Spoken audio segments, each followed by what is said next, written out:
দিন শেষে সব দোষ যদি শুধু মেয়েদেরই হয়, তাহলে জন্মানোর পরে মেয়েদেরকে মেরে ফেলাই ভালো। কারণ মেয়েরা যতদিন থাকবে ততদিন তারা শুধু বদনামের ভাগী হবে, তারা অপমানিত হবে, তারা লজ্জিত হবে, এরপরেও তারা বিচার চাইতে গেলে তাদেরকে আবারও অপমান করা হবে।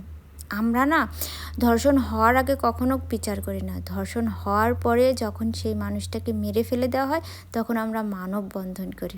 এটাই আমাদের সমাজ ব্যবস্থা। এই তো দুদিন আগে আমার দোকানে একজন আমার সাথে খুব খারাপ ব্যবহার করায় আমি প্রতিবাদ করেছি বলে আমাকে খারাপ প্রমাণ করার হাজারো চেষ্টা চলছে। হ্যাঁ, আমি খারাপ কারণ আমি প্রতিবাদ করেছি। এমনও কথা শোনা যাচ্ছে যে সেই এলাকার লোকজন নাকি আমাকে মেরেও ফেলবে কারণ আমি প্রতিবাদ করেছি। কিন্তু একদিন পরে কি 1 মাস পরে যদি কোনো মেয়ে ধর্ষণ হয়ে মৃত্যুবরণ করে, তাহলে ওই মানুষগুলোই আবার আসবে মানববন্ধন করতে, বিচার চাইতে। ভাই, বিচার কোথা থেকে চান? আমার মনে হয় বিচার না চাওয়াই আপনাদের উচিত।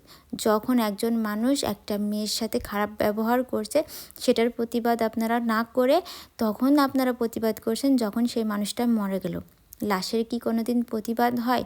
নাকি লাশের সামনে প্রতিবাদ করলে সেই লাশটা আবার মানুষ হয়ে ফিরে আসে না তো। তো মানুষদের যখন আপনারা প্রতিবাদ করে সম্মান দিতে পারছেন না, মানুষের প্রতিবাদ করে মানুষের অপমান ঠেকাইতে পারছেন না, সেখানে লাশ নিয়ে প্রতিবাদ করে কী মহত্ব বোঝাতে চান আমরা জানি না।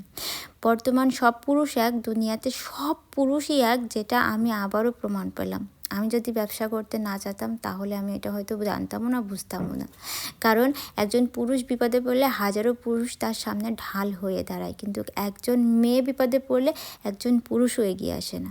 একজন মানে একজনও না। হ্যাঁ, মেয়েদের সম্মান কখনো সম্মান হতেই পারে না। মেয়েরা কেন বাহিরে কাজ করবে? মেয়েরা কেন অফিস আদালত করবে? কেনই বা মেয়েরা বাইরে যাবে? মেয়েরা বাইরে গেল মানেই তো মেয়েরা খারাপ, তাই না? আমাদের এই একটা স্বাধীন দেশে অস্বাধীনতা পরাধীনতাভাবে মনে হয় আমরা মেয়েরাই বাঁচি। প্রতিনিয়ত মলেস্ট হচ্ছি, প্রতিনিয়ত খারাপ কথা শুনছি, প্রতিনিয়ত টোন টিটকারি করছি, কিন্তু ওই বিচার হয় যখন ধর্ষণ হয়ে মৃত্যুবরণ করে। আর যদি আমি সুইসাইড করি, তাহলে সুইসাইড অ্যাটেম্পে যাদের নাম লিখে যাব তাদের জন্যও মানববন্ধন হবে। কিন্তু আমি সুইসাইড করার আগে যখন প্রতিবাদ করলাম, তখন সেটা নিয়ে হচ্ছে ধিক্কার, দোষটা কার? শুধু মেয়ের। আমি দোষী হয়েই থাকতে চাই, তবে প্রতিবাদের ভাষা আমার সারা জীবন এমনই থাকবে।